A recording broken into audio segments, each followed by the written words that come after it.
Selamat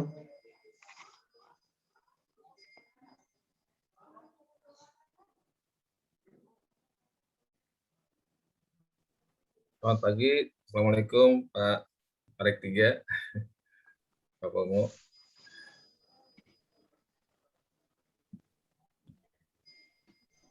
Maaf Pak, selamat pagi Pak Warek, tadi saya lupa unmute. Maaf Bapak. Ya, maaf untuk mahasiswa sekalian dan Bapak Ibu yang hadir juga. Silakan mengisi absennya yang saya sudah share di kolom chat, karena Spada Dikti sedang error ya, jadi kita antisipasi saja untuk laporan kita di Spada Dikti. Jadi mahasiswa bisa silakan isi dari Google Form yang sudah saya berikan di chat, nanti saya berikan juga di WA Group. Izin bertanya, Bu. Ya, silakan. Untuk NIM sama prodinya yang kita dapat di Unsurya atau sesuai prodi sebelumnya? Boleh dua-duanya aja dulu ya. Oh, nanti saya ini. Baik, Bu. Ya. Terima kasih. Ya, di sini juga sudah bergabung Bapak Ardiansyah, Kabid Info dari Museum Satria Mandala. Selamat pagi Pak Ardiansyah, selamat bergabung Bapak. Ya, kita bisa mulai saja ya. Pak Warek, silakan Bapak mau memberikan sepatah kata Bapak. Pak Supomo.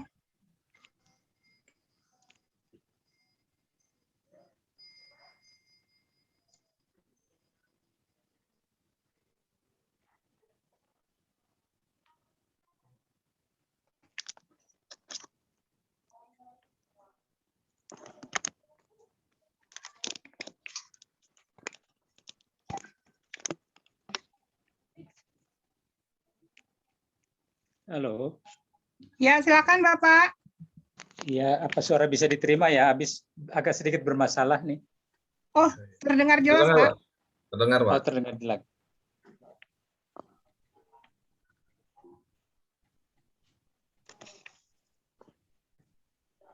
Ya, selamat pagi Bu Yoke. Selamat pagi, Acaranya Bapak. sudah dimulai ya? Sudah, Acaranya Bapak. Sudah Sudah mau mulai. Jadi nanti setelah Bapak memberikan sepatah dua kata-kata, kami akan memutarkan video hasil syuting kami kemarin di Museum Satria Mandala. Di sini juga hadir Pak Mayor Ardiansyah yang merupakan Kabid Info dari Museum Satria Mandala yang hadir di sini juga Pak, sebagai beliau yang memandu kami langsung pada saat itu untuk syuting. Terima kasih Bapak.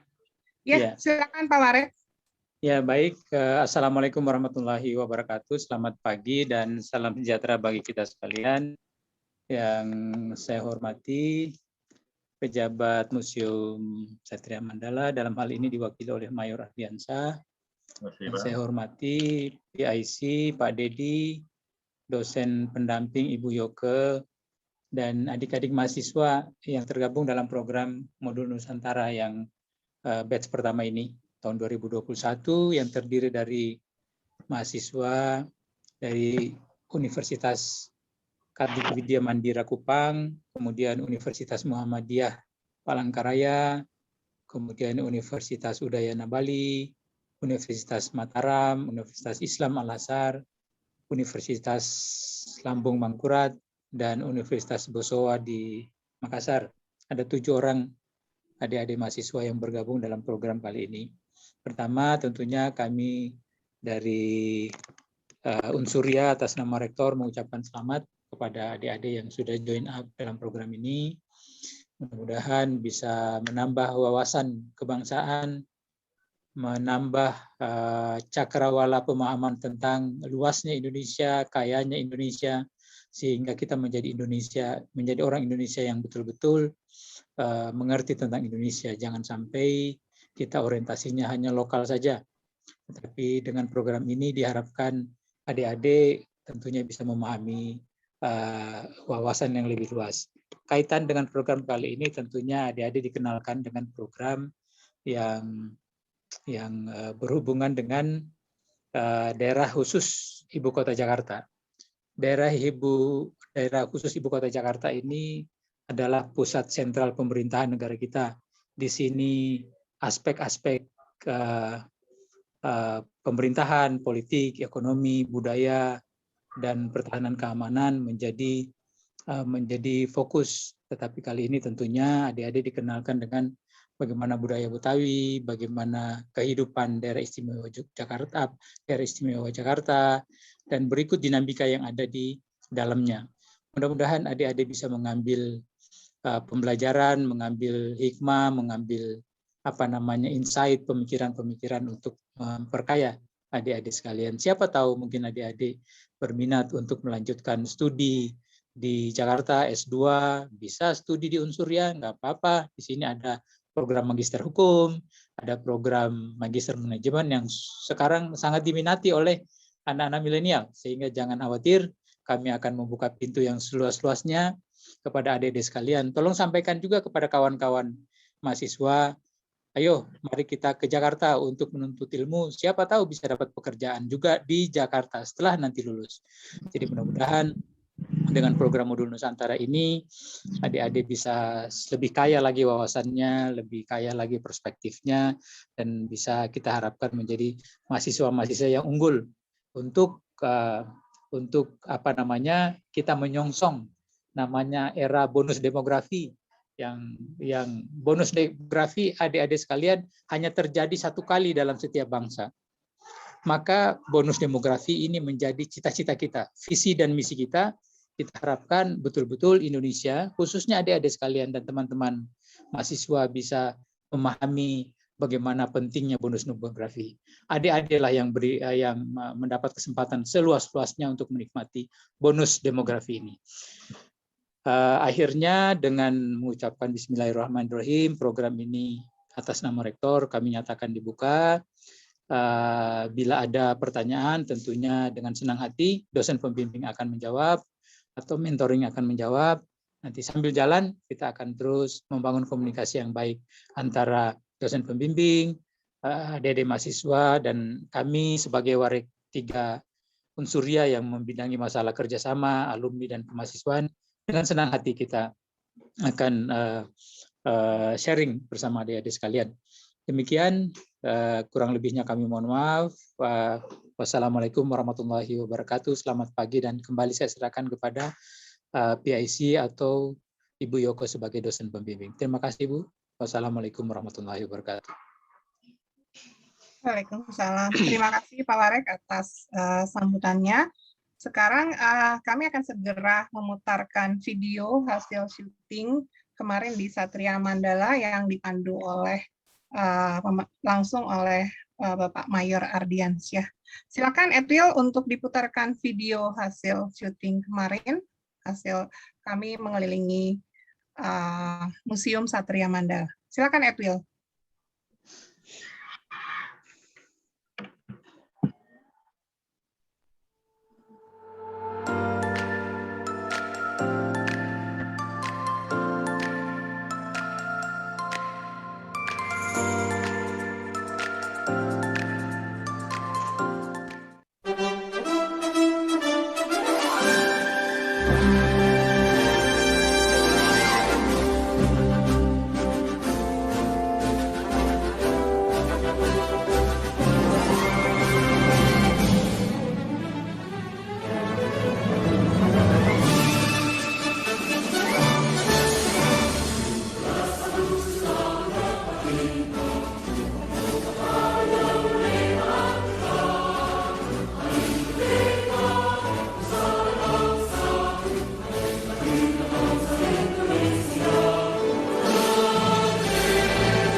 Merdeka.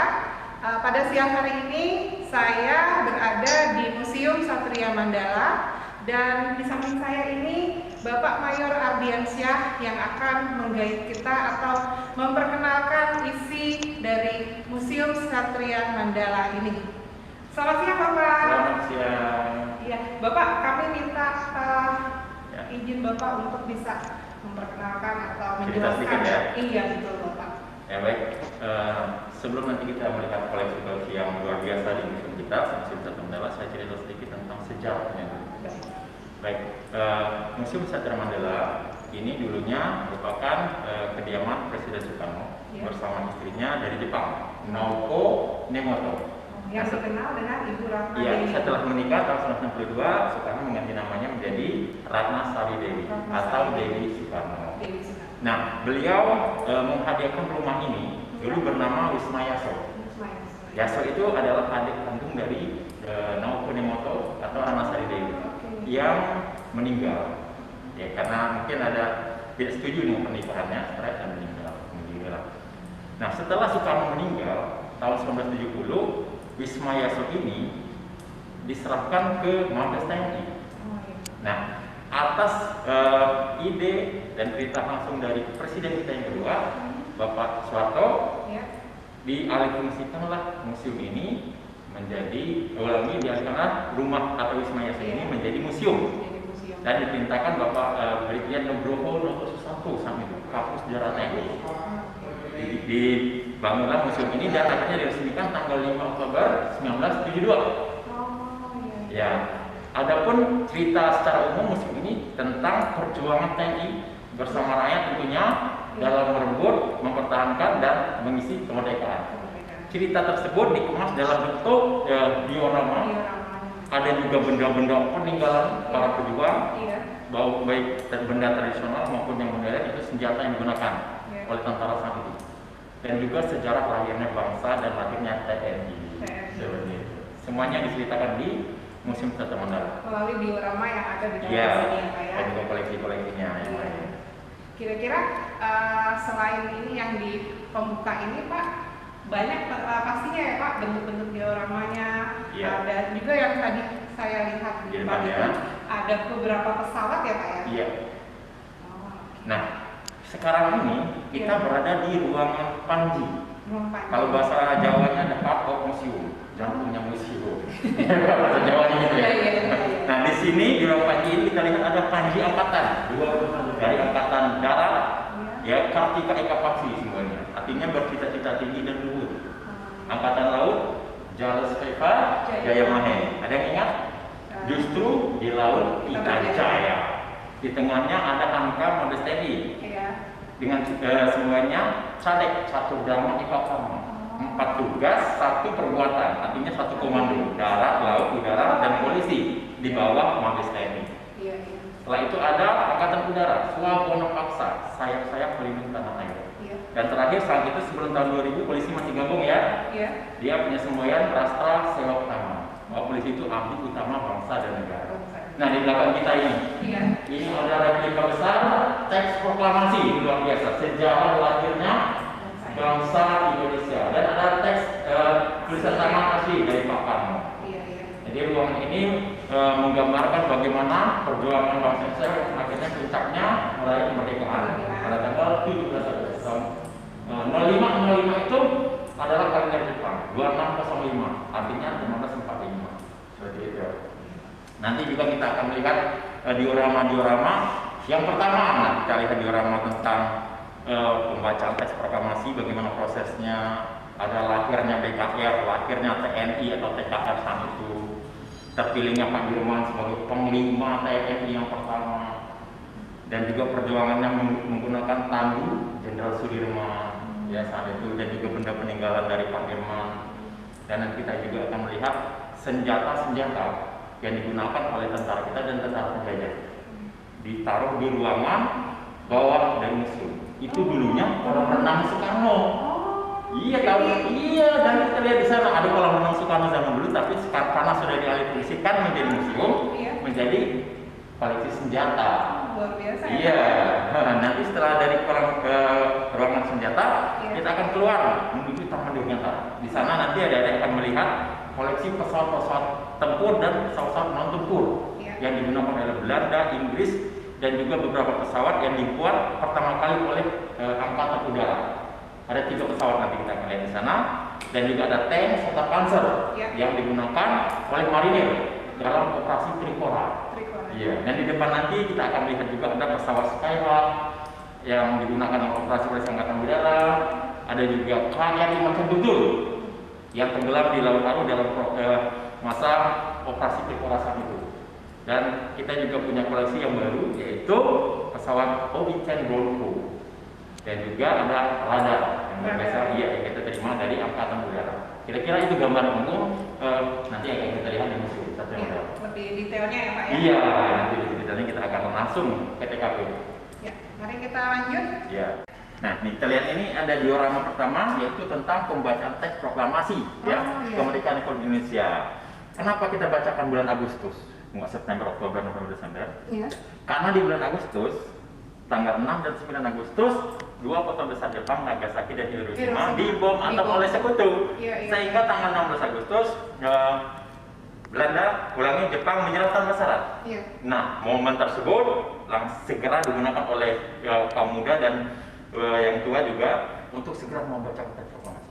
Golongan muda memaksa golongan tua dalam hal ini Soekarno dipaksa untuk hampir diculik ya, karena tengklok gitu loh, ya kan, untuk segera membuat teks proklamasi dan dibacakanlah besok, seperti yang digambarkan di diorama ini. Jadi ini ceritanya.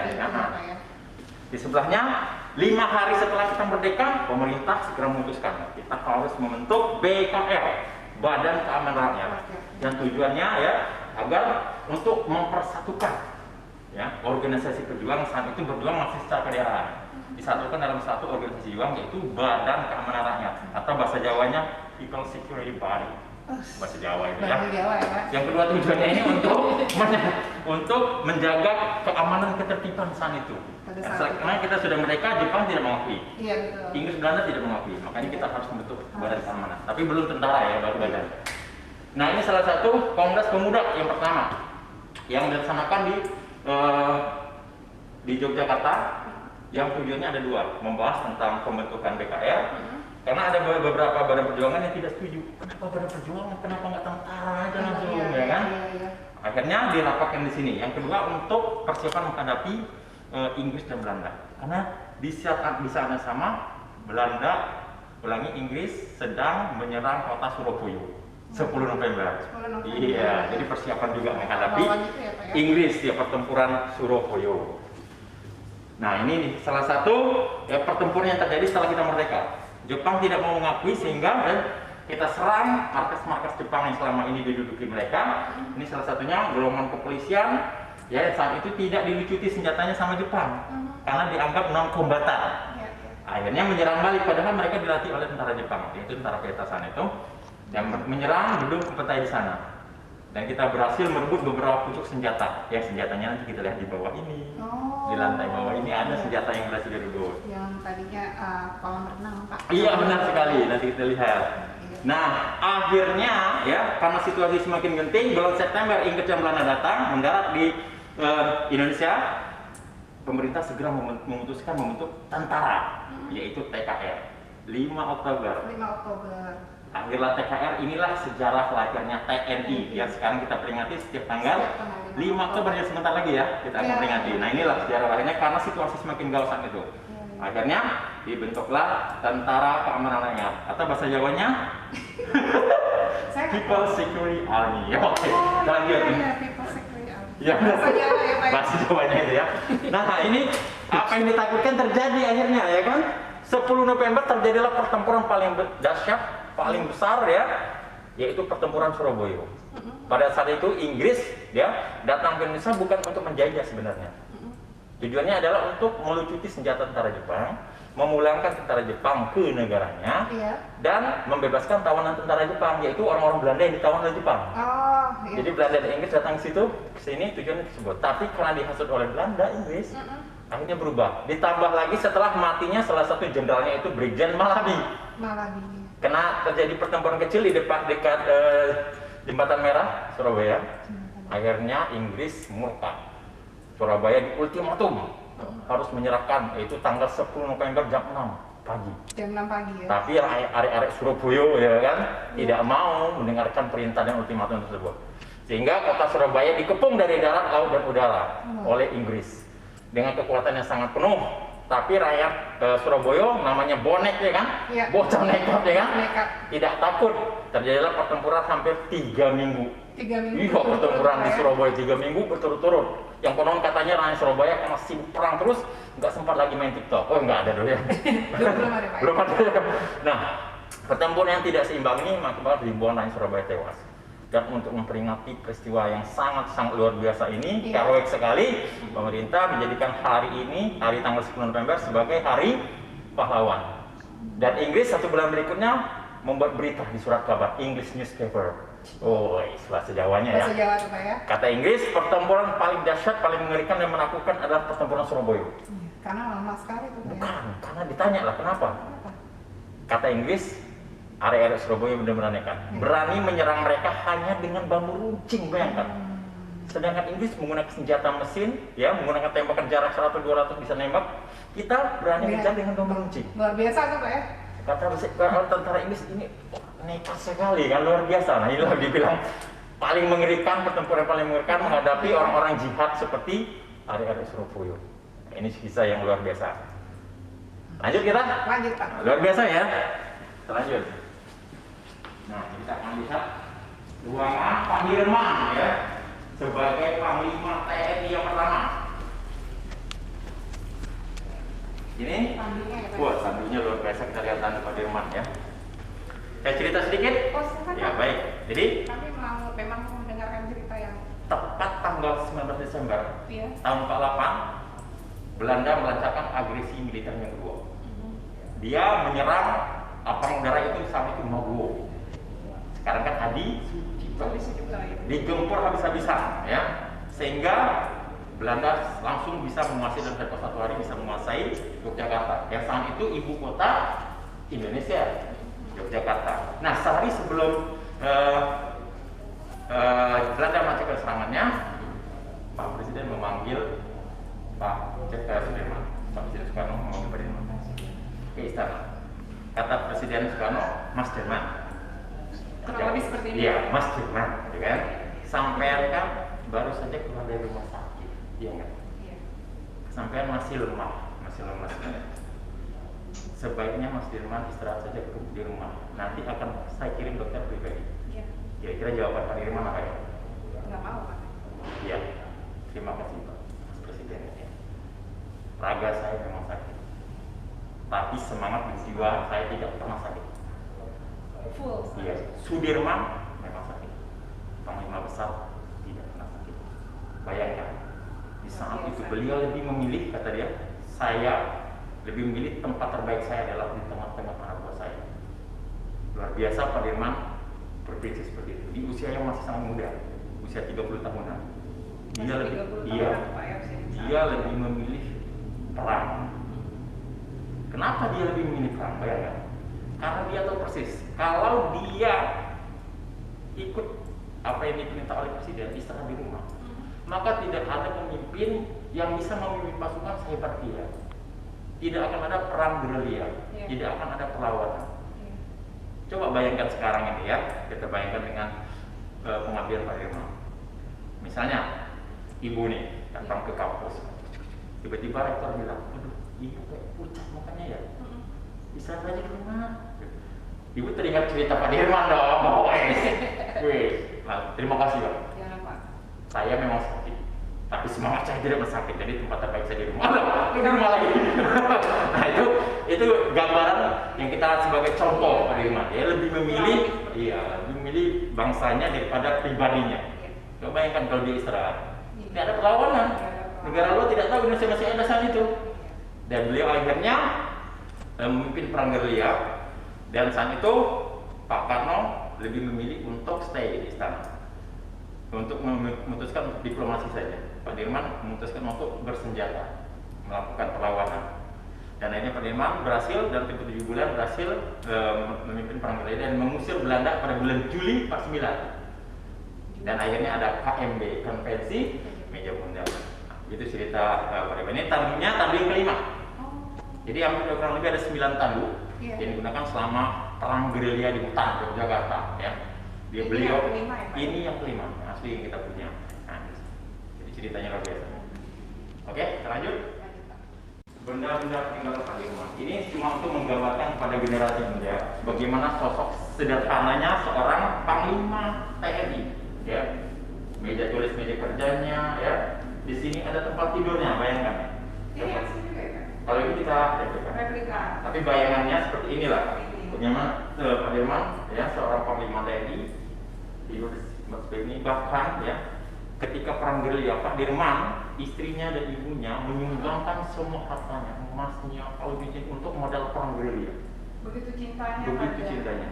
Didukung penuh oleh istrinya, oleh anaknya, oleh mertuanya atau ibunya. Itulah perjuangan Pak Dirman.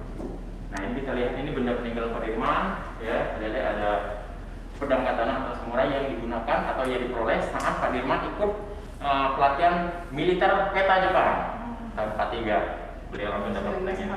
Iya. Di sini ada tas kerjanya, ada telepon dan beberapa medali penghargaan, ya, yang diperoleh Pak Dirman atas perjuangan yang luar biasa.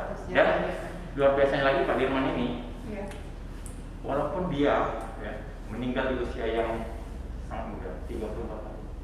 Saat Indonesia sudah mulai merdeka, sudah mulai mengisi kemerdekaan, menikmati kemerdekaan, beliau meninggal dalam keadaan sakit yang luar biasa.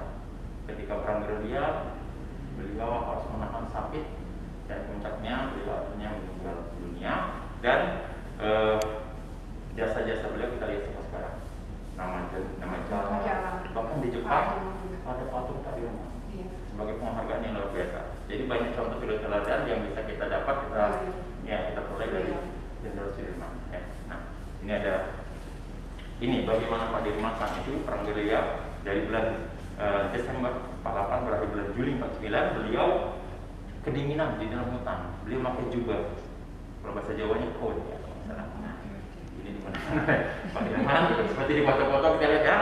Memang beliau memakai jubah ini, ya, karena menahan dingin di dalam hutan, ya.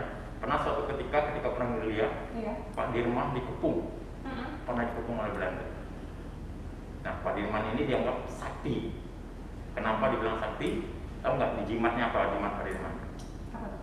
Ada 2. Kalau dalam Islam, ya, berwudu terus dan sholat 5 waktu tepat waktu.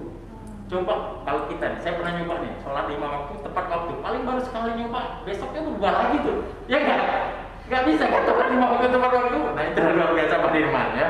Beliau selalu dalam keadaan perang. Kita dalam keadaan nyantai malah sih. Secara religius juga beliau luar biasa. Ya. Jadi ini memang merupakan ciri khas Pak Dirman, ya. Ciri khas dengan kuatnya, dengan juga karena keadaan fisiknya, ya. Ada fisiknya juga yang harus sakit parah, ya. Untuk mendengarkan berita-berita, ya, tentang Indonesia, ya, gimana perkembangan Indonesia. Karena saat itu belum ada live streaming, ya, belum ada WhatsApp, ya, dan di bawah ada radio, ya. Nah, ini yang kata-kata beliau yang saya kenal, ini lahir karena proklamasi 1745. Hidup dengan proklamasi itu dan bersumpah mati-matian hendak mempertahankan kesetiaannya proklamasi tersebut. Jadi memang TNI itu lahir setelah proklamasi, ya. Perjuangan untuk mempertahankan kemerdekaan adalah TNI. Jadi kita harus cintai TNI. Oke, setuju ini? Setuju. Sholatnya perang gerilya itu, ya. Tanggal 19 Desember 48 dari atas, ya, lapangan Maguwo diserang, ya, dihancurkan oleh Belanda. Pak Dirman harus masuk ke hutan dari sini mulai. Yang garis hijau ini pergerakan, ya. Ulangi yang merah, yang merah ini pergerakan Pak Dirman. Berakhir di bulan Juli di sini 49, ya. Berakhir karena Belanda menyerah. Belanda itu menyerah ada 2 sebab. Satu karena Belanda tekanan dari PBB.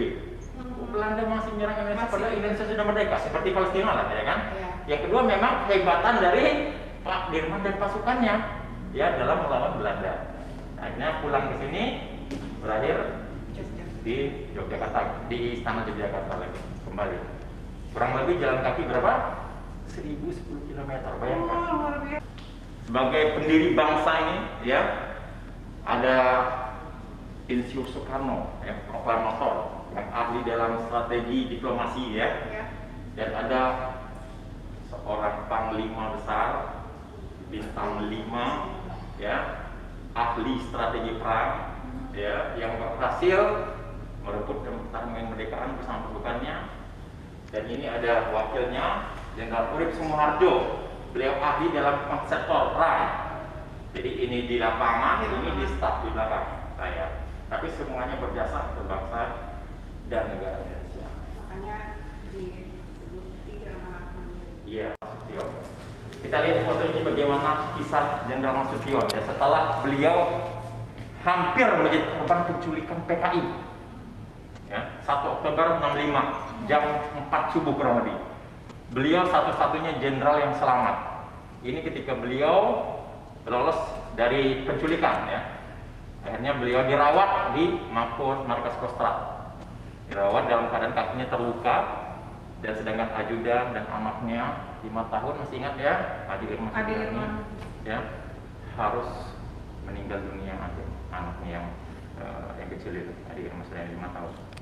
Nah, ini perjuangan beliau. Dia ini juga seorang tokoh dalam perang kemerdekaan juga, dan akhirnya puncaknya oleh Soeharto dianugerahi Jenderal Bintang 5. Nah, jadi ada 3 ya, Jenderal besar Bintang 5 di Indonesia. Ada Jenderal Sudirman karena memang luar biasa jasanya. Jenderal Nasution, ya, kita lihatnya ada fotonya Jenderal Nasution. Nah, saya balik ke sini. Dan Jenderal Soeharto. Ini lihat, ini ada baju kebanggaan kebesaran beliau. PDU 1 namanya ini, ya, Pakai Dinas Upacara. Kalau upacara hari-hari besar TNI pakai baju ini. Nah, mau coba pakai apa? Jangan ada kualatan. Saya nggak berani. Nah, ini, ya, di pundaknya ada bintang 5, negara bintang 5. Ini karena jasanya yang luar biasa. Kalau bahasa Jawanya, biang his juri. Jadi kan, jadi melampaui jas tugasnya, ya. Nah, ini ada Jenderal Soeharto, ya, yang terkenal dengan serangan umum 1 Maret, ya, 49. Dan juga beliau juga terkenal dengan komandan operasi Mandala Tripora, ya, pembebasan Papua Barat.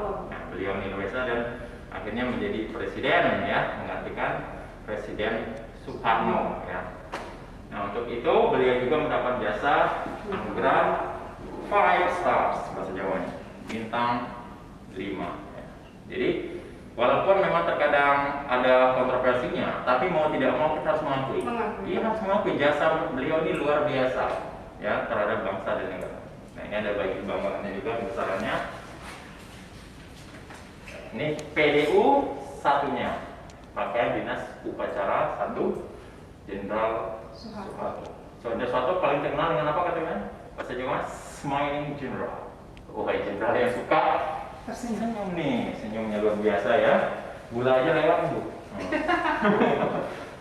Nah, ini adalah ruangannya, ada foto-foto ketika beliau, ya, semasa jadi tentara, ya, dilantik, jadi presiden yang kedua. Kalau yang di dinding ini Sumpah Prajurit dan Sabta Marga ini, kalau saat prajurit diangkat menyebutkan ini, ya? Iya, dibacakan ini. Dibacakan ini. Dan kamu wajib hafal, ya, karena apa? Karena saat hafal waktu pendidikan, ya.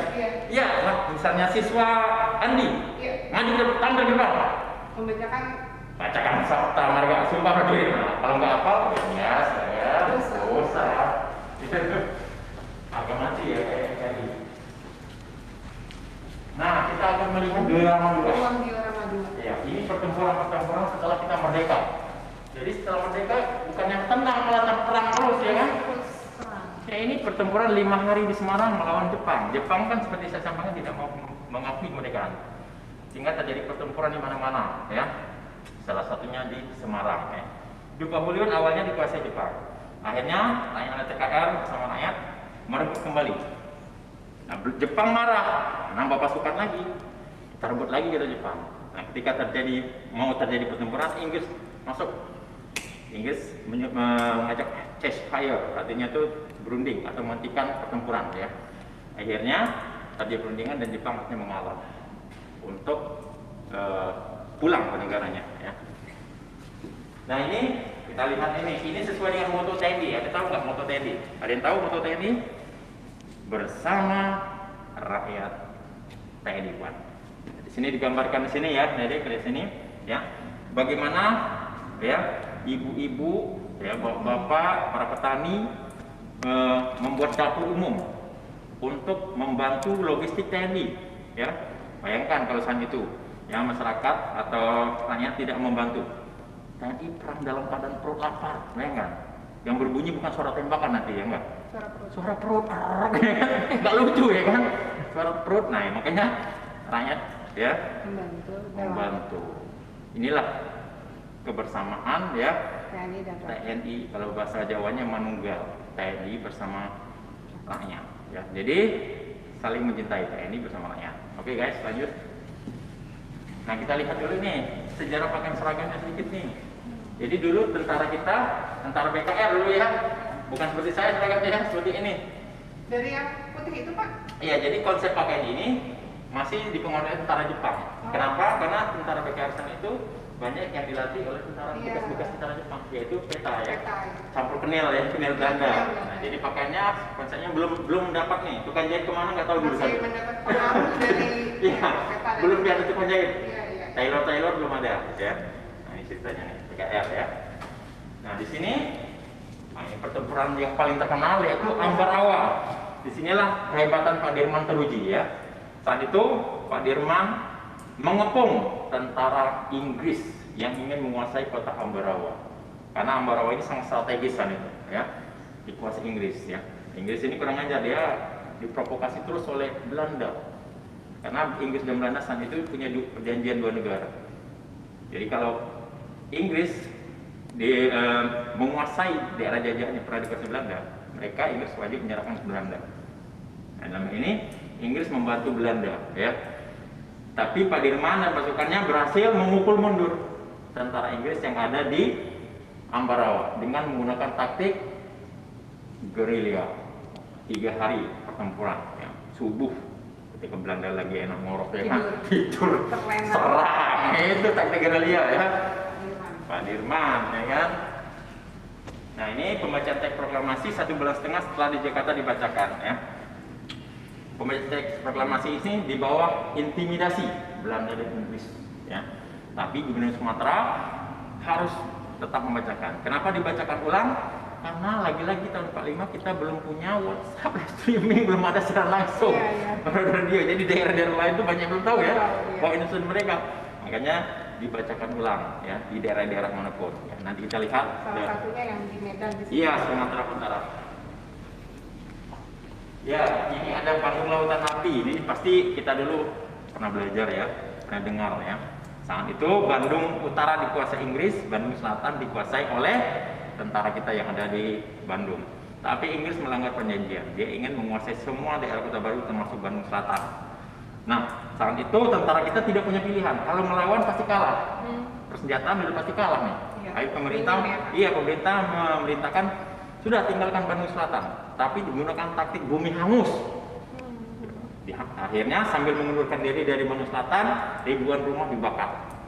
Kenapa dibakar rumah dan fasilitas gedung lainnya? Agar ketika Inggris masuk ke kota Bandung Selatan, Inggris tidak bisa memanfaatkan atau menggunakan kembali gedung rumah yang ada di sana dan hancurkan dokumen-dokumen penting dihancurkan di sana. Nah, ini namanya taktik bumi hangus, Bandung Lautan Api, atau bahasa Jawanya Bandung Sea of Fire. Oke. Nah, ini ada operasi lintas laut Banyuwangi Bali. Nah, ini dipimpin Kolonel I Gusti Ngurah Rai, Angkatan Laut, ya, TK Laut, berhasil mendarat ya di Bali. Tujuannya adalah untuk memberitakan bahwa Indonesia sudah merdeka. Daerah-daerah terpencil di Bali belum tahu nih, yang jauh belum tahu Indonesia sudah merdeka. Dikirim ke sana dan membentuk pos-pos keamanan. Karena saat itu Bali masih ada Belanda yang menguasai. Akhirnya seperti yang kita lihat di sini, salah satu kapal KRI kita ketemu kapal destroyer Belanda. Yang seperti terbakar itu ya Pak? Iya, itu tertembak oleh kapal destroyer milik Belanda. Tapi untungnya krunya masih selamat karena sudah di pinggir di dekat pinggir pantai ya? Pantai di bibir pantai ya. Oke. Nah, ini kita lihat nih, ada foto-foto kegiatan TNI yang terlibat dalam misi perdamaian dunia. Ya.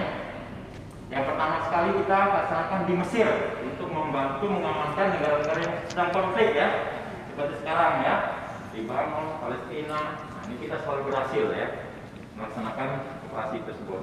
Nah, ini saya ceritain seru banget ini ya, penurunan bendera Belanda insiden ya. Jadi tanggal 31 Agustus tahun 45 Soekarno mengeluarkan maklumat ya. Isinya adalah memerintahkan seluruh rakyat Indonesia mengibarkan bendera merah putih di daerah di rumah di mana. Tapi ya Inggris tiba-tiba melanggar janjian. Ya. Tanggal 18 September ya Inggris bersama Belanda datang untuk berunding. Dia menempatilah hotel Yamato. Ya. Tanggal 18 salah orang berkebangsaan Belanda, Indonesia Belanda, Plokman namanya. Dia tiba-tiba malam jam 9 malam naik ke atas ini kibarlah bendera Belanda. Pagi-pagi naik Surabaya ngelihat waduh, Ada bendera Belanda. kenapa Belanda ngibari bendera, ya kan?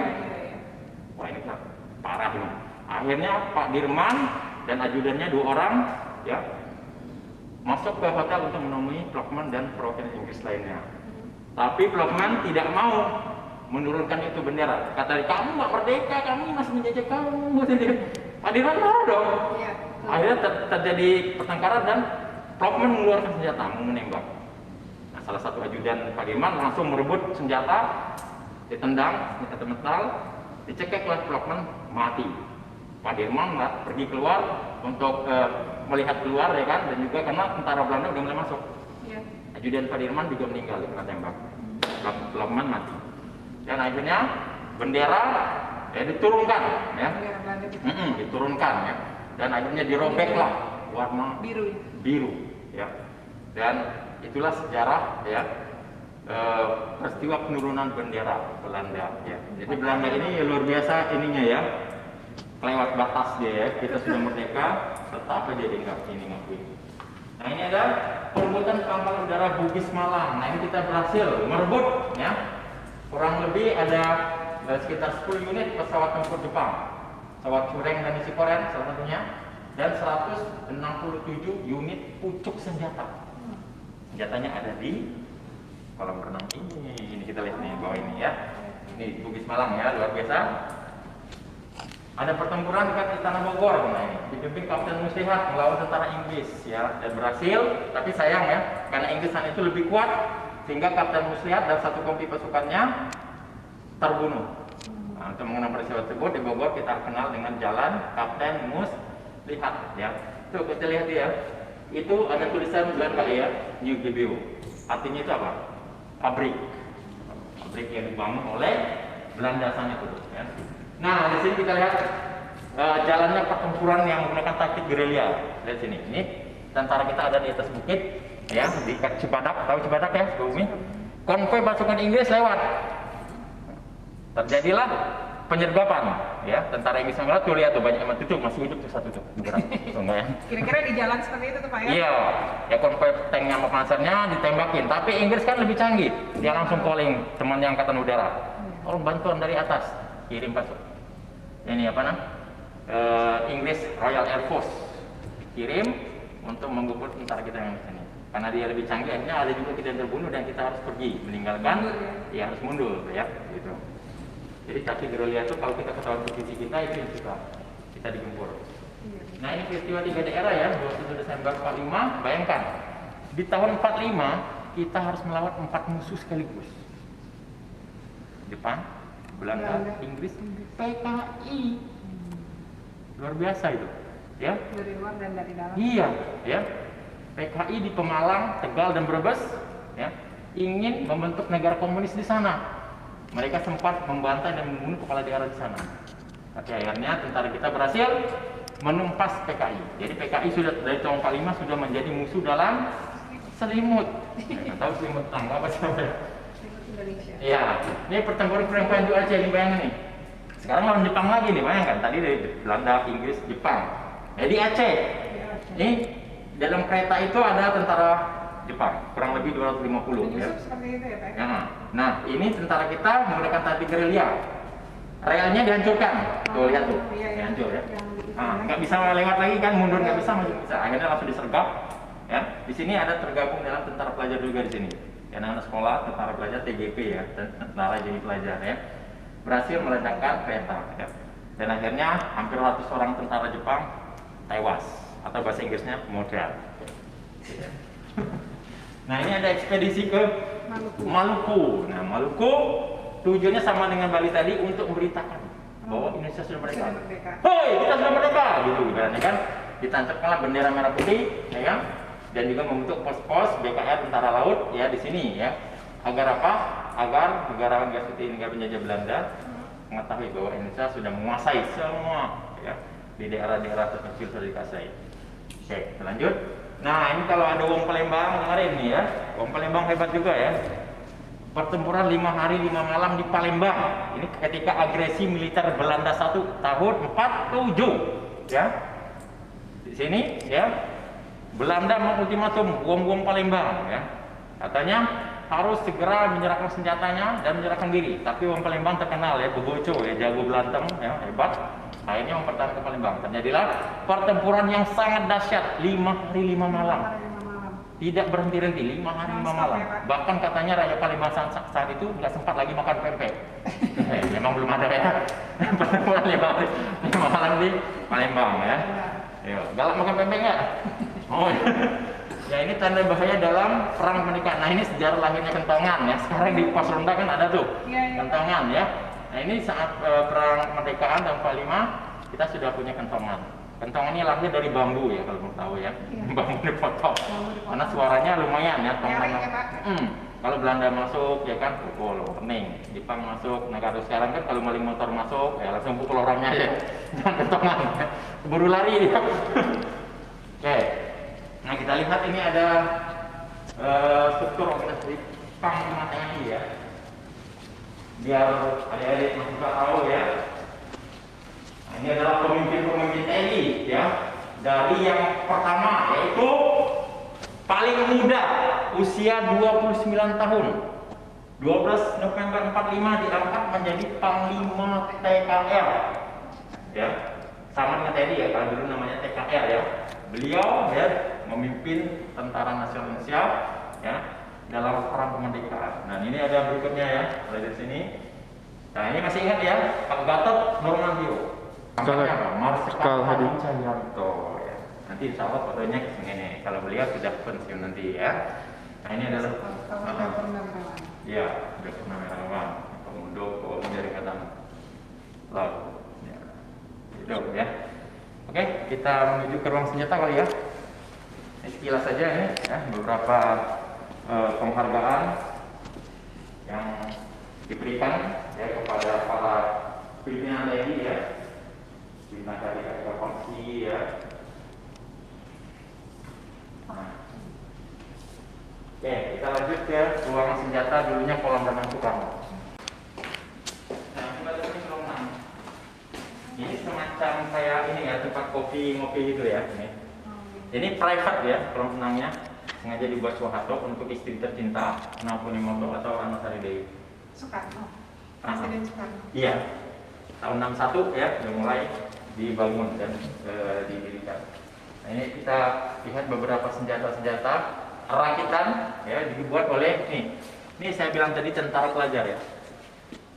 TGP, Tentara Jadi Pelajar, anak-anak SMP, jurusan teknik, anak SMA juga. Dari SMP Pak ya? Iya, SMP, SMA sudah bisa merangkai senjata, luar biasa. Mereka belajar dan ikut perang.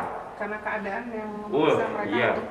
Kalau sekarang kan anak pelajar kita kan tantangannya bukan Belanda, tantangannya apa? WhatsApp, game ya kan? Lebih berat kayaknya ya. Iya, internet.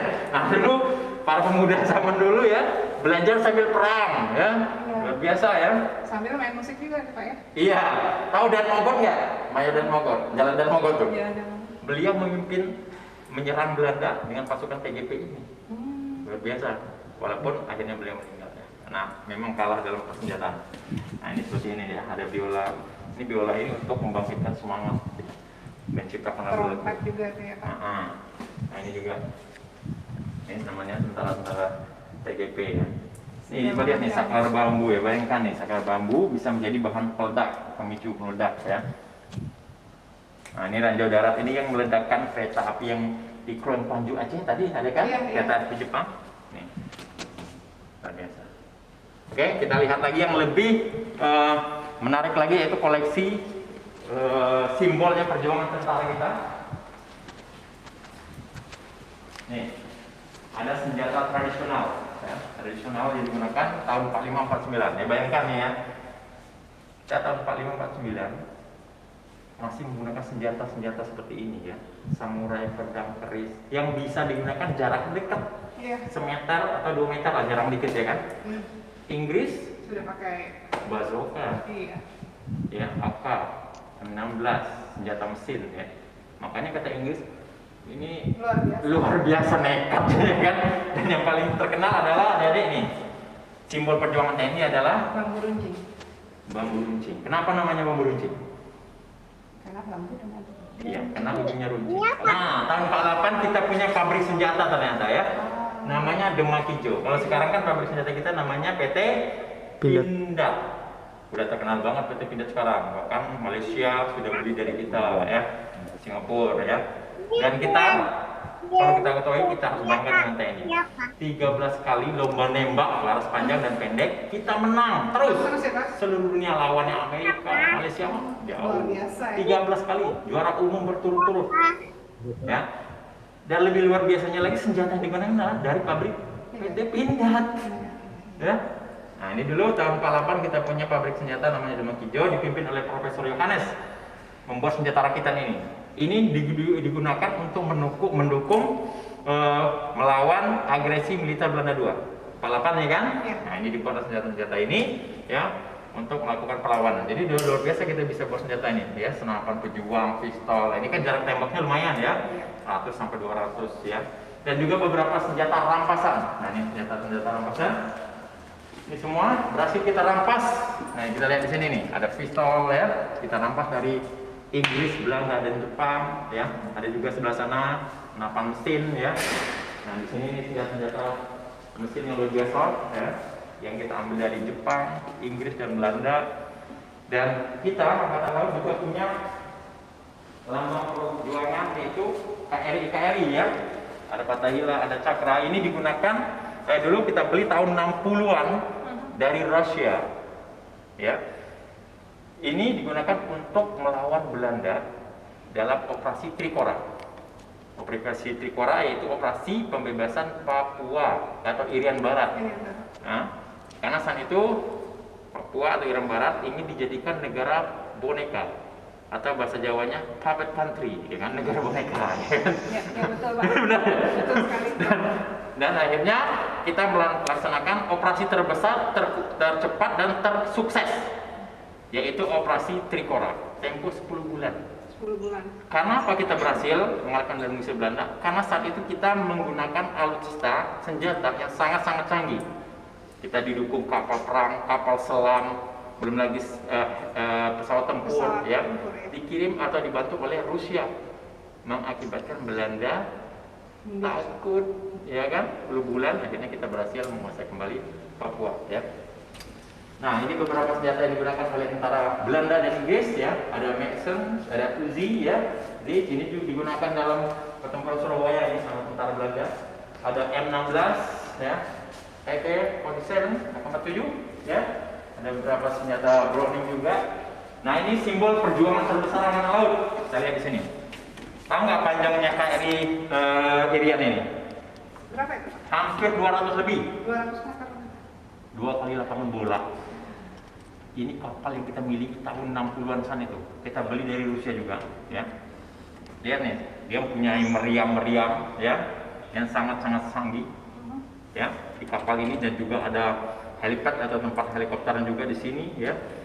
Inilah yang membuat Belanda ngeri, takut, ya. Karena kita saat itu tahun 60 terkenal dengan macan Asia. Masih ingat kan semboyan itu? Memang terbukti tahun itu, ya. Tapi setelah apa? Setelah Soekarno lengser tahun 1967, Soeharto lebih memilih memfokuskan kepada pembangunan daripada senjata. Jadi banyak senjata yang terbengkalai. Ya. Politiknya ya, beda politiknya.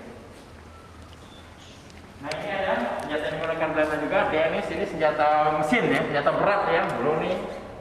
Ini pernah digunakan dalam operasi pertempuran Surabaya ya, perang gerilya.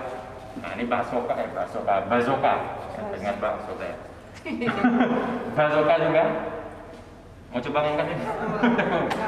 Takutnya nembak kita yang mentah. Nah ini ada pistol Sedley ya, M8 Sedley. Nah ini pistol ini digunakan untuk saat-saat tertentu. Misalnya kita memberikan tanda, penanda. Misalnya asapnya warna merah, berarti ada musuh. Kan hijau aman. Ada kuning, hati-hati polisi lewat, kena tilang ya. Itu yang kecil.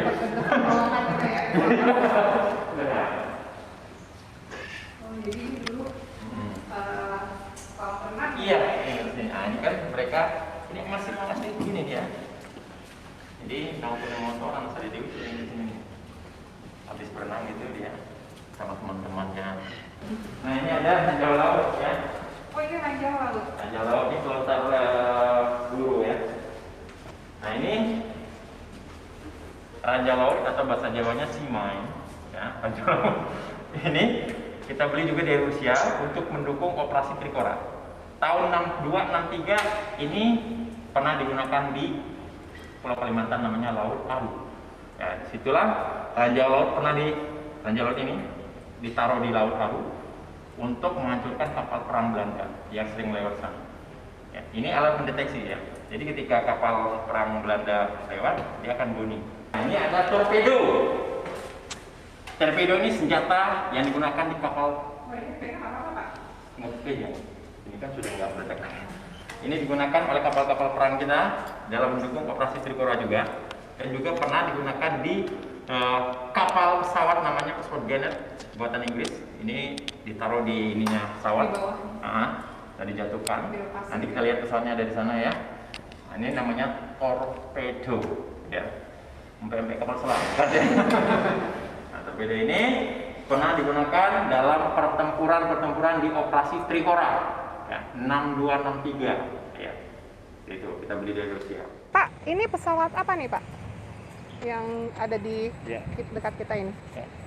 Kita sekarang persis berada di pesawat, kalau bahasa Amerikanya itu pesawat Dakota, karena memang buatan Amerika. Oh iya. Tapi sudah kita beli tahun 48 kita beli Heeh. pesawat ini RI-01 ya, kita beri nama. Ini dibeli oleh rakyat Aceh, sumbangan rakyat Aceh. Oh. Nah dari pesawat Dakota diganti namanya pakai bahasa Aceh yaitu Selawa. Makanya dinamakan Selawa Iya. karena dibeli oleh Ya, rakyat Aceh ini ya Pak. digunakan oleh presiden dan wakil presiden dan staf lainnya untuk sebagai pesawat untuk lawatan-lawatan politik Kenegaraan. ke dalam negeri maupun luar ya. Nah setelah ada agresi militer Belanda 2 tahun 48 ya, kita beli kan tahun 48. Iya Pak. Ada Belanda lagi nyerang. Untung pesawat ini sedang berada di India, jadi tidak kena serangan. Iya. Ya. Nah ini dijadikan pesawat komersil ya di Burma, dijadikan untuk pesawat komersil untuk mengangkut penumpang. Uangnya dikumpulkan untuk dana modal Indonesia untuk membuat Indonesian Airways. Yang saat itu PT Garuda Indonesia. Garuda Indonesia. Nah ini adalah cikal bakal lahirnya Indonesia Airways. Jadi kalau sekarang kita punya Batavia Air ya kan, Iya. Gagak Air, apalagi itu ada nggak tuh? Nggak ada ya. Nah dulu kita sudah punya ini Selawah Air ya. Jadi itu ceritanya ya tentang pesawat Selawah ini. Jadi fungsinya ada dua ya. Pesawat kepresidenan, Iya. pesawat untuk melakukan pelawat politik, dan juga pesawat komersil. Iya, sebagai pesawat kenegaraan dan komersil juga. Ya, lanjut kita. Lanjut Pak. Nah, kita lihat pesawat yang paling gagah perkasa. Pesawat B-25 Mitchell. Beberapa alutsista seperti pesawat milik Belanda harus dihibahkan serahkan ke Indonesia. Ini pesawat B-25 Mitchell, ini pesawat bomber, pesawat tempur ya.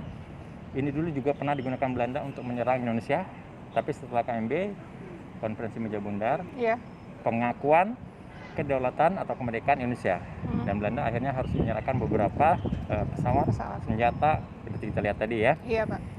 Dilihat dari sini ya, pesawat ini sangat luar biasa ya. Ada misionnya depan dan belakang ya.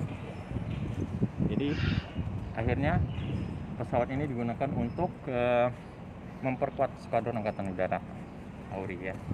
Nah ini pesawat kayak makanan nih, cureng. Cureng. Bukan cireng ya. Bukan cireng. Kenapa dinamakan cureng, Pak? Ya, jadi konsep atau ide dari pembuatan pesawat cureng ini ya dari Jepang ini karena melihat saat itu banyak binatang namanya capung. Oh iya, Ada makanya ribuan capung. Dibuatlah pesawat seperti capung. Kenapa seperti capung? Karena gerakannya yang gesit, lincah. manuvernya cepat. Beda Ya. dengan itu ya. Dia sangat benar cepat. Tapi kelemahannya dia persenjataan. Iya. Dia tidak ada senjataan, itu canggih ya. Iya, iya. Dia menggunakan secara manual, ditaruh senjatanya itu bom di kaki, di dekat apa namanya itu mesin kakinya, dijatuhkan seperti itu. Nah pesawat ini tahun 45 Sampai dalam perebutan Pangkalan Bugis Malang tadi, masih ingat?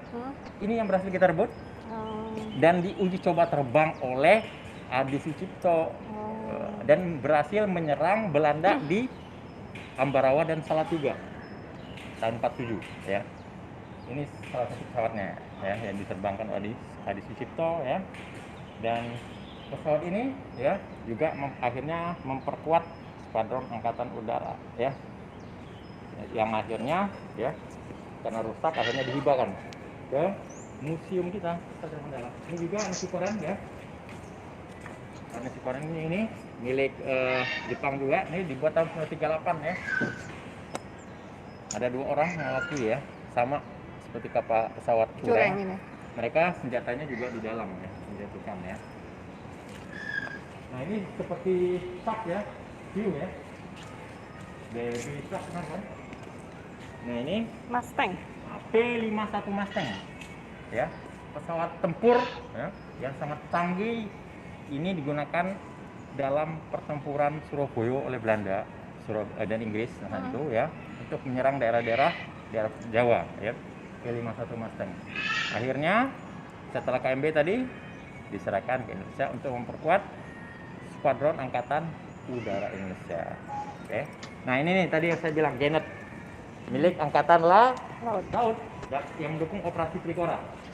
Jadi di sini nih dikeluarkan torpedo, ya, bom-bom laut, torpedo yang tadi besar itu tuh Pak, iya kan? ditempatkan di sini. Nah, ditaruh di sini nih untuk menghancurkan kapal-kapal perang dan kapal selam Belanda dalam operasi Trikora, ya. Nah, seperti ini ya. Ini pesawat Genet buatan Inggris, ya, yang berhasil kita gunakan atau kita beli, ya. Kapal ini termasuk pesawat jenis pemburu. Atau bahasa Jawanya hunter ya. Pesawat ini pernah digunakan Inggris juga dan Belanda tahun 49-50 dihibahkan untuk Indonesia dan akhirnya digunakan oleh Angkatan Udara Indonesia ya untuk memperkuat Skuadron Angkatan Udara dan digunakan saat itu menumpas TKI, DITII ya, Kamuzakar ya. Iya, iya. PRRI, RMS, nah, itu ya, Republik Maluku Selatan. Nah, ini digunakan ini. Jadi pesawat ini banyak juga jasanya ya. Iya, Tapi banyak setelah tahun juga. 1974 akhirnya dihibahkan karena sudah Tidak bisa digunakan. dimuseumkan. Ini Gelatik. Oke, berikutnya kita akan lihat Gelatik ya. Pesawat Gelatik ini ya dibuat oleh Angkatan Udara juga ya. Oleh Angkatan Udara ini konsepnya sebagai pesawat digunakan di persawahan. Kita lihat ini pertanian lah ya. Ini ada tempat menyiram air, pupuk, segala macam hama, bahkan sudah pernah digunakan untuk membasmi penyakit malaria itu, demam berdarah DBD. Jadi siram dari sini ya. Ini. Ya, caranya. Jadi kita sudah pernah punya ya. Kita tahun 1966 itu. Nah, ini pesawat buatan Amerika ya. Ini juga dihibahkan dari Belanda. Pesawat Paper ya. Ini juga sebagai pesawat latih dan juga pernah digunakan untuk menumpas pemberontakan yang ada di Indonesia. Seperti apa tadi DITI ya, PKI RMS dan KRI. Nah ini Well RX Mayor, pangkatnya sama dengan saya, Mayor yang buat ini. Wewinko ya. Wewinko ya. Dibuat pesawatnya sebagai pesawat latih, mesinnya dari Harley ini ya. Dari motor Harley. Nah ini pilotnya cuma satu orang ya. Jadi menerbangkan pesawat ini sendiri, mati sendiri kalau terjatuh, nggak ada teman. Jadi kan ya. Single fighter tuh Pak. Single fighter banget ya. Biasa. Nah NU 25 Kunang Nutadio ya yang buat ya. Tahun 50-an sudah ada konsep membuat ini sebagai pesawat latih NU 25 Kunang ya. Ini pernah terbang ya di daerah Bogor ya. Bogor, Bandung, Jawa pernah digunakan. Terbangnya paling lama 2,5 jam ya, dia bisa mengudara yang kecepatan kurang lebih sekitar 240 km. Sama larinya dengan ibu ya kecepatannya. Udah.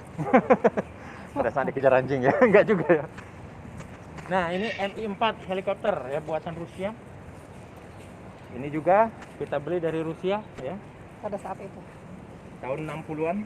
Ini mendukung operasi penumpasan pemberontakan juga. PKI termasuk. PKI, DITI ya, dan operasi Trikora juga kita pakai helikopter Mi-4 ya. Oke, kita lanjut. Nah, ini ada Panzer, ini kita baru pindahkan ya dari sana. Karena di sana akan dibuat gedung UKKT, jadi kita pindahkan ke sini. Jadi Panzer Rail ini tahun 60-an digunakan oleh Angkatan Darat ya di daerah Bogor, Bandung sana untuk mengamankan jalan ya.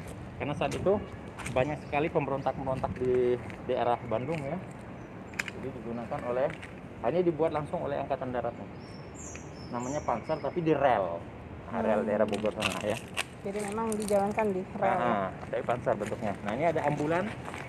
Ambulan juga kendaraan digunakan oleh Kabupaten Bogor ya untuk membantu korban-korban perang ya, korban pemberontakan.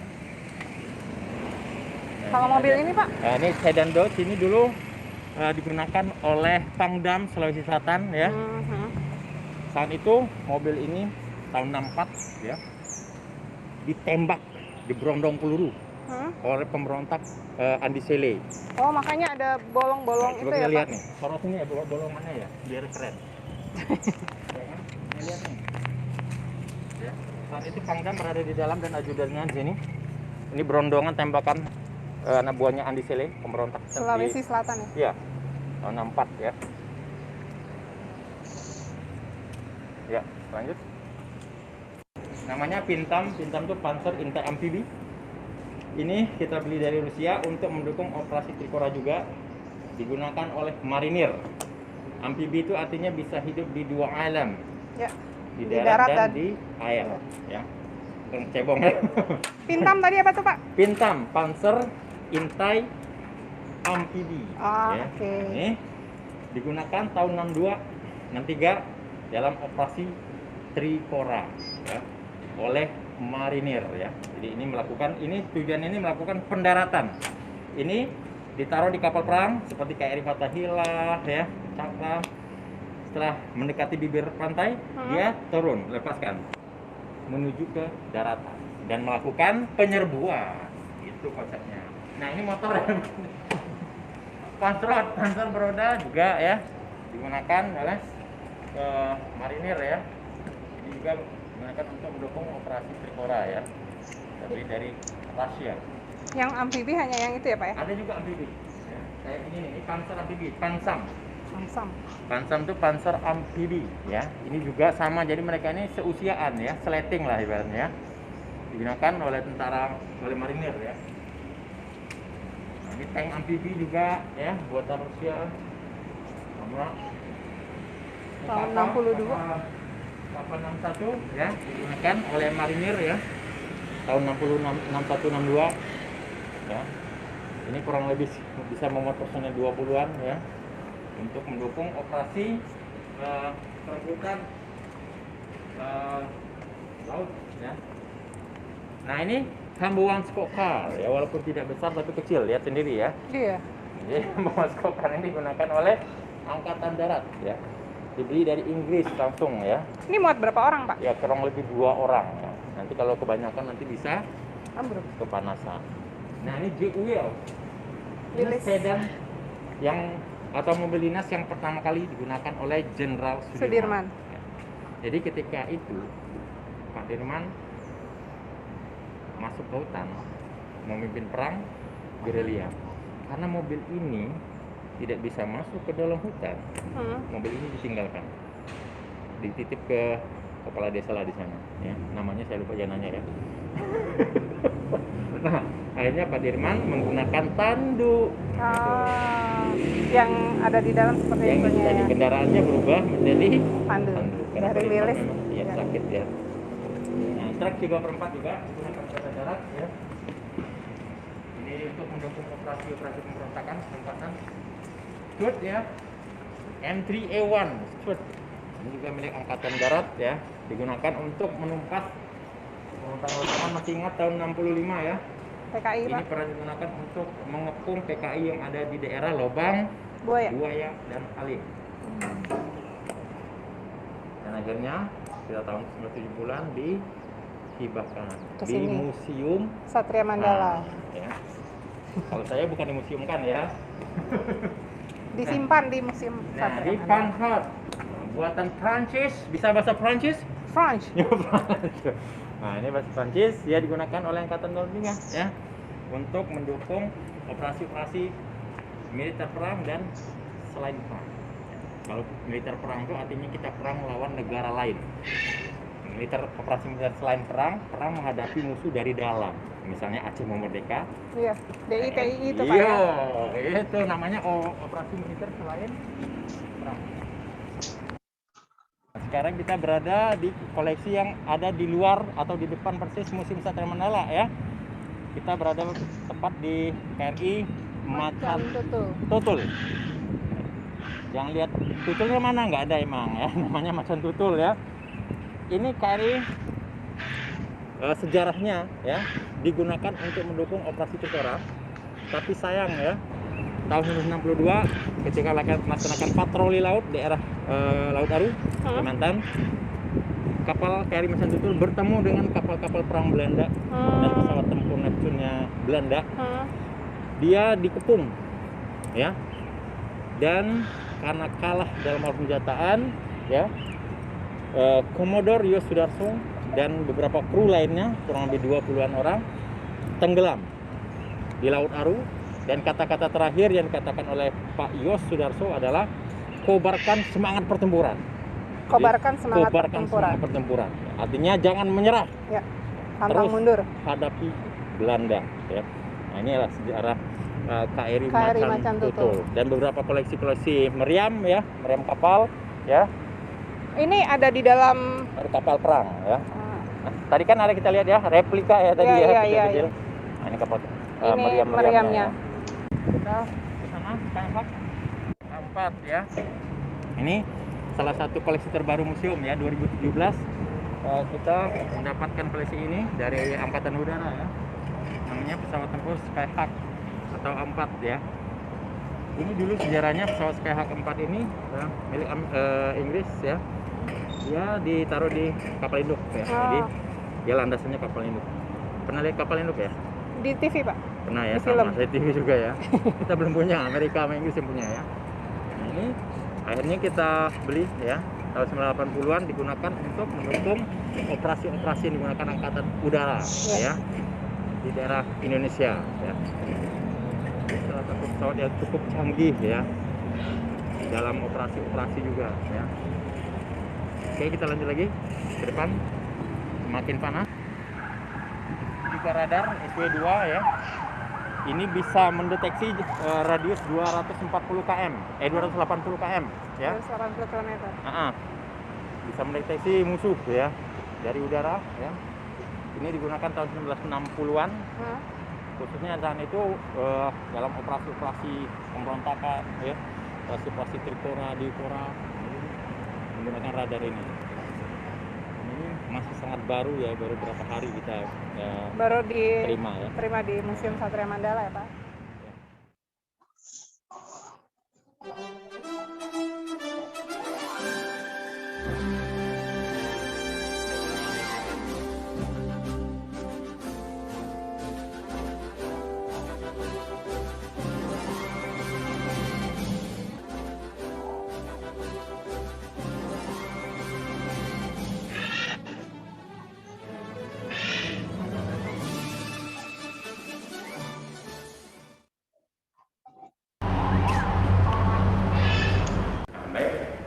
kita punya souvenir berupa buku terbitan Pusat Sejarah TNI. Semoga ini bisa menambah wawasan dan bermanfaat khususnya bagi generasi muda mahasiswa. Nih, silakan. Terima kasih Bapak. Jadi kasih TNI ya, intinya tentang tugas-tugas TNI. Terima kasih atas souvenirnya yang disampaikan buat Surya. Saya menerimanya dan akan saya sampaikan untuk Surya. Ya, mudah-mudahan dibaca ya. Jadi tadi setelah kita melihat sekeliling di dalam dari Museum Satria Mandala ini banyak sekali diorama, kemudian peninggalan-peninggalan ataupun senjata dan alat-alat perang yang istilahnya dihibahkan gitu ya Pak? Iya, ada yang dihibah, ada yang dirampas langsung dari penjajah, ya. Ada juga yang kita beli dari Rusia. Oh iya, dari Inggris, dari Amerika juga tadi ada. Iya. Jadi, Pak, kira-kira menurut Bapak, apalagi sih Pak yang bisa melambangkan dari Museum Satria Mandala ini? Ya, jadi Museum Satria Mandala ini menyimbolkan perjuangan seluruh rakyat Indonesia.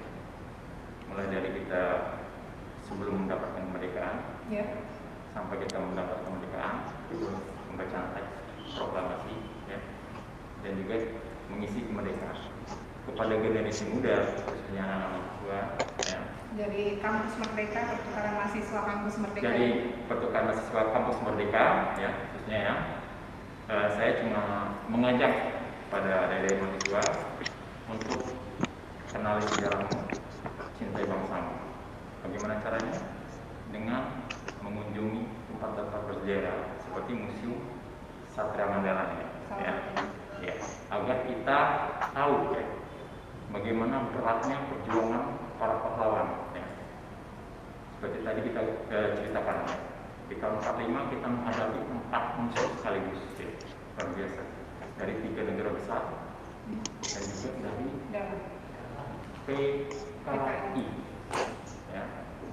Agar peristiwa-peristiwa buruk masa lalu tidak terulang lagi.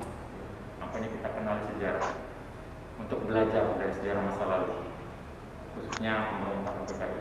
Jangan sampai terulang berbangkit kembali. Kita jaga NKRI bersama. Jadi NKRI harga mati untuk kita semua.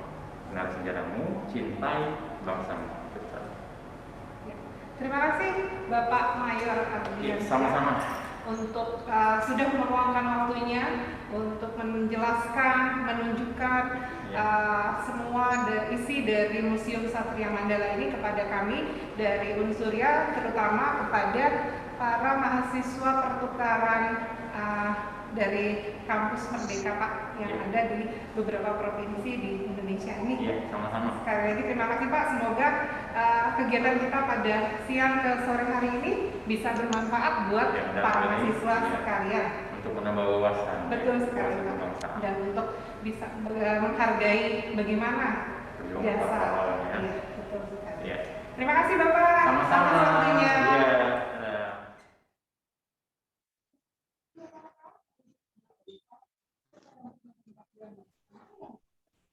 Ya, demikian tadi kita sudah menyaksikan kunjungan singkat kita secara virtual ke Museum Satria Mandala yang langsung dipandu oleh Bapak Mayor Ardiansyah, SPD M.Hum, Kasubsib Info dari Museum Satria Mandala. Terima kasih Pak Ardiansyah yang juga sudah hadir di Zoom meeting kami pada siang hari ke siang hari ini. Dari para mahasiswa, setelah melihat, menonton virtual tour kita ya ke Museum Satria Mandala, apakah ada yang ingin ditanyakan? Silahkan bisa menyampaikan, bisa raise hand dulu, siapa yang mau menanyakan, ada pertanyaan apa yang bisa disampaikan, nanti kami mau minta bantuan dari Pak Ardiansyah untuk bisa menjawab pertanyaan-pertanyaan dari mahasiswa pertukaran mahasiswa dari Kampus Merdeka ini. Silakan para mahasiswa sekalian.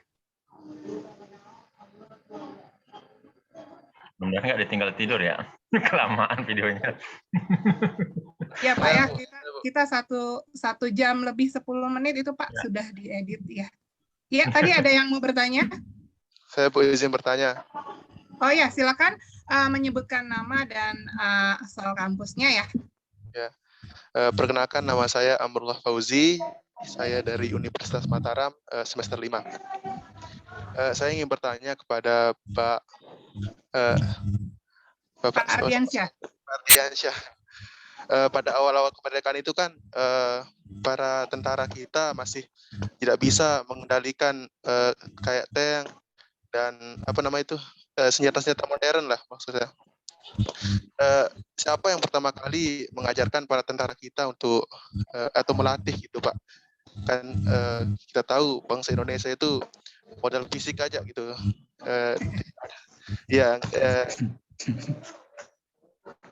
Untuk teknologi itu siapa yang pertama kali melatih para tentara kita?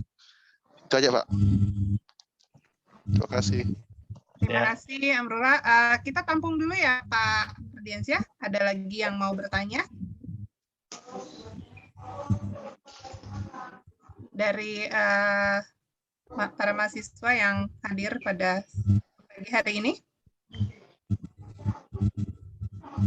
Oke, kalau belum ada yang mau bertanya sambil memikirkan apa yang mau ditanyakan, kami persilakan Pak Ardiansyah untuk menjawab dulu ya Pak ya. Silakan Ya, Pak. terima kasih. Terima kasih atas pertanyaannya. Saya mencoba jawab ya. Jadi cikal bakal lahirnya tentara kita atau TNI itu adalah BKR seperti saya jelaskan tadi.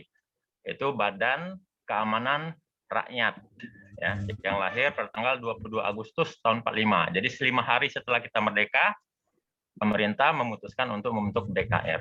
Nah, BKR ini personilnya atau tentaranya, background-nya itu macam-macam ya. Ada yang dari bekas Kenil, pelatihan militer yang tentara atau rakyat yang dilatih oleh tentara Belanda ya.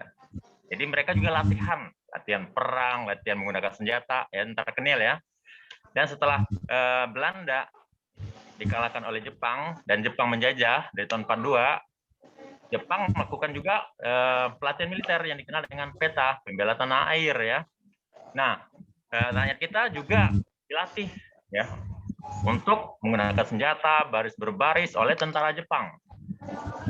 Nah, anggota dari Badan Keamanan Rakyat ini yang terdiri dari mantan-mantan Kenil, mantan-mantan tentara PETA Jepang, dan juga organisasi-organisasi pejuang pemuda lainnya bersatu dalam satu badan, yaitu Badan Keamanan Rakyat, yang mereka sudah dibekali ya kemampuan untuk taktik perang, menggunakan senjata ya, seperti Pak Dirman ya. Pak Dirman kan mantan tentara PETA ya.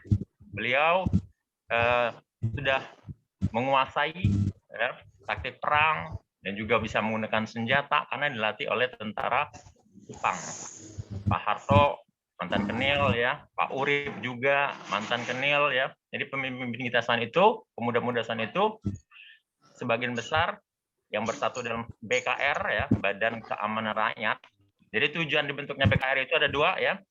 Satu, untuk menyatukan badan-badan perjuangan. Nah, jadi saya cerita sedikit nih ya. Badan-badan perjuangan yang sebelum Indonesia merdeka, sebelum lahirnya BKR, kita berjuang masih secara kedaerahan ya. Ada Yong Batak, Yong Ambon, Brebes, Sulawesi. Nah, dengan dibentuknya BKR ya, yang tanpa melihat background-nya dari mana, agamanya apa, yang penting tujuan kita sama saat itu ya, untuk mempertahankan. Jadi setelah kita merdeka, Jepang, Inggris, dan Belanda belum mengakui, kita bentuklah BKR untuk mempertahankan kemerdekaan, menjaga keamanan dan ketertiban saat itu. Jadi kalau ditanya bagaimana cara menggunakan senjata saat itu tentara kita ya, jadi tentara kita itu sudah dilatih ya sebelumnya oleh tentara Kenil dan tentara Jepang gitu ya dalam menggunakan senjata. Kira-kira gambarannya seperti itu ya Mas ya. Mungkin ada belum atau jawaban saya belum puas, mungkin gimana? Silakan. Ya, terima kasih Pak Ardian atas jawaban dari pertanyaan dari Amrullah. Para mahasiswa ada lagi yang mau bertanya? Sebelum nanti setelah ini saya akan posting assignment di Spada Dikti ya, tapi berhubung Spada Dikti sedang error, nanti kalian bisa dilihat setelah beberapa waktu ya. Oke, masih adakah yang bertanya? Yang ingin bertanya? Kalau tidak ada yang bertanya, saya ingin bertanya mengenai museum sedikit nih Pak. Kan kemarin waktu kunjungan kami minggu kemarin ya Pak, saya dan mentor Edwil ke sana, itu kami melihat museum kan masih dalam keadaan renovasi dan memang belum dibuka untuk umum ya Pak ya. Jadi kami mendapat khusus nih ya, mendapat izin kunjungan khusus. Nah, di sana kan Bapak katakan bahwa nanti museum bisa diakses secara virtual, diorama dan per diorama gitu Pak ya. Jadi kalau setelah jadi, nanti mungkin mahasiswa yang ada di luar DKI bisa mengakses langsung melalui website-nya ya Pak ya? Iya, benar ya. Khususnya nanti ya, mungkin apabila kondisi belum membaik, ya kan, kunjungan belum boleh ke tempat-tempat wisata, kita bisa menggunakan virtual museum. Nah, museum sekarang ini mudah-mudahan ya untuk tahun depan, awal tahun depan kita akan mulai melakukan revitalisasi ya. Revitalisasi menuju postmodern museum. Artinya museum sudah menggunakan teknologi-teknologi yang canggih, multimedia, semuanya digitalisasi ya, yang dikemas sedemikian rupa menarik sehingga pengunjung khususnya generasi muda ya, bisa dengan gampang akses informasi apapun berkaitan dengan cerita yang ada di Museum Satria Mandala. Karena museum ini kan persaingannya luar biasa ya, khususnya dengan tempat-tempat yang menarik bagi generasi muda ya, ke mall ya kan, shopping atau apa gitu ya. Nah, di era postmodern museum ini diharapkan museum bisa bersaing ya. Jadi selain pengunjung bisa mendapatkan atau belajar sejarah, pengunjung juga bisa having fun ya. Misalnya mau ngopi ya kan, mau makan ya kan, di sana juga ada Sabu Haci ya. Ada tempat-tempat fasilitas yang menarik sehingga membuat pengunjung itu untuk jadi betah atau berada di museum sesuai dengan konsep dari Kapus Sejarah TNI, yaitu Bapak Brigjen Akbar Mutakin ya, atau Triwahyu. Beliau ingin menjadikan museum sebagai tempat edukasi sejarah bagi generasi muda. Jadi ada edukasi sejarah yang sifatnya edutainment ya, edukasi dan hiburan. Nah, jadi seperti itu yang kedepannya akan kita lakukan di Museum Satria Mandala. Seperti itu, Bu Yoga. Ya, terima kasih Pak. Jadi diharapkan dengan inovasi dan perkembangan teknologi, museum kita yang ada di Indonesia ini bisa dinikmati dari segala generasi ya Pak ya, bukan hanya generasi yang menengah ya, usia menengah ke atas saja, tapi diutamakan bahwa generasi muda ini harus bisa mengenali sejarah untuk bisa bagaimana membangkitkan rasa cinta akan tanah air. Ya, demikian ya Pak Ardiansyah. Dari mahasiswa adakah yang mau bertanya? Mahasiswanya masih malu-malu Pak, karena ini pertemuan kami yang pertama Pak dari 25 pertemuan nanti ke depan. Mungkin nanti Bu Yoga, mungkin nanti mahasiswanya bisa diajak berkunjung ke museum langsung ya, biar bisa lihat secara langsung ya kan, koleksi-koleksi. Iya Pak, diharapkan memang nanti kalau kalau luring ya Pak, kalau ini masih dalam keadaan terbatas, kita masih online Pak. Diharapkan memang sih luring ya Pak, tapi karena kondisi yang demikian, kita masih online begini Pak Ardiansyah. Ya, kalau dari mahasiswa tidak ada yang mau bertanya, mungkin dari Pak Warek atau Pak Dedi mau menyampaikan sepatah dua kata-kata lagi.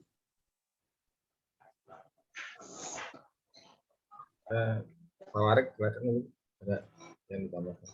Kalau dari saya, terima kasih kami ucapkan juga kepada Bapak Mayor Ardiansyah atas partisipasi dan kesediaannya untuk bergabung. Kami tentu sangat menghargai sekali. Kemudian teman-teman mahasiswa juga ini rekamannya kan juga bisa dilihat kembali apabila ingin melihat-lihat kembali sebagai nanti ada refleksinya ya setelah melihat tontonan ini. Seperti itu. Dari kami mudah-mudahan mahasiswa juga akan terus semangat lagi karena nanti kita juga pertemuan-pertemuan selanjutnya ada lagi tema-tema yang juga tidak kalah menariknya gitu kan, kunjungan-kunjungan ke museum lainnya seperti Monas dan lain-lain banyak lagi. Tentu harapan kita semuanya dapat tercapai. Ya, itu saja mungkin Bu Yoga. Terima kasih semua telah bergabung pada kesempatan hari ini. Ya, terima kasih Pak Dedi sebagai PIC program pertukaran mahasiswa merdeka dari Unsuriah. Pak Supomo mungkin ada lagi Bapak? Dari saya hanya ucapan terima kasih kepada Mayor Ardiansyah atas nama Museum Mandala. Ini bagus sekali programnya. Bagus sekali programnya untuk mengajak anak-anak muda, adik-adik mahasiswa kita untuk mengenal sejarah. Ini penting sekali. Penting sekali. Mudah-mudahan program ini betul kalau bisa offline karena itu bisa menarik. Dan adik-adik mahasiswa mungkin perlu disiapkan giveaway nih dari Ibu Yoke nih, DP nih. Biar semangat ya. Jadi nanti program selanjutnya refleksi nanti kita laksanakan, dan adik-adik sekalian jangan sungkan-sungkan apa saja yang mau ditanyakan. Tentunya di sini ada Mas Ardiansyah yang bisa merespon kita di sini. Pokoknya apa saja adik-adik jangan khawatir. Untuk DKI Jakarta kita akan coba untuk memberikan akses yang seluas-luasnya baik secara offline maupun secara online, virtual. Sekarang teknologi sudah tidak menghambat untuk kita memahami sesuatu. Saya pikir itu saja, dan atas nama Rektorat tentunya saya sampaikan kepada khususnya Museum Satria Mandala, Ibu DP, dosen pendamping, adik-adik mahasiswa sekalian, PIC, semangat, tetap semangat bersama Unsuriah. Mudah-mudahan kita maju bersama Kampus Merdeka. Demikian, wassalamualaikum warahmatullahi wabarakatuh. Saya Liv, terima kasih. Terima kasih Bapak. Ya, untuk para mahasiswa, saya sudah posting modul dan submodul. Selain nanti rekaman ini yang bisa dilihat lagi ya, nanti saya akan kirimkan linknya. Jadi kalian bisa melihat. Ya, sudah Pak. Sudah difoto ya? Sudah difoto ya, Bu? Sudah Bapak, sudah foto Pak. Dokumentasi, ya. Sudah Bapak. Untuk laporan kita kan. Betul Bapak, siap Pak. Baik, terima kasih. Ya, jadi nanti link dari Museum Satria Mandala juga sudah saya posting di Spada Dikti. Kemudian ada virtual tour-nya dari Museum Satria Mandala yang ada di situs museum langsung juga sudah saya posting di Spada Dikti. Dan juga video. Ya, video ini juga nanti video rekaman Zoom ini juga nanti saya akan posting di Spada Dikti maksud saya. Jadi nanti kalian bisa mengakses buat kegiatan refleksi ke depannya. Sesudah ini kita akan kunjungan ke Monas, nanti kegiatan ketiga kita akan refleksi ya. Oke. Kalau tidak ada lagi yang mau ditanyakan, kita akhiri saja perjumpaan dari Kebinekaan 1 ini. Terima kasih atas kehadiran Pak Warek, Pak Dedi, dan Pak Ardiansyah, juga para mahasiswa yang sudah hadir, dan para rekan dosen juga yang sudah ikut hadir, Ibu Yulisa, Pak Murian yang juga sudah ikut hadir di kegiatan Kebinekaan 1 dari modul Nusantara ini. Kiranya kita semua dianugerahkan kesehatan untuk bisa menikmati dan menjalankan semua program 25 modul Nusantara ini. Terima kasih Bapak Ibu sekalian. Wassalamualaikum warahmatullahi wabarakatuh. Salam sejahtera bagi kita semua. Waalaikumsalam. Ya, Om Swastiastu, salam kebajikan. Terima kasih Bapak. Terima kasih Waalaikumsalam warahmatullahi wabarakatuh. Saya mohon izin pamit. Sukses. Pak. Terima kasih Pak. Sukses Bu Yoke. Terima kasih Ibu Yulisa sudah mengikuti sampai akhir. Sama-sama. Izin live ya. Bu, terima kasih.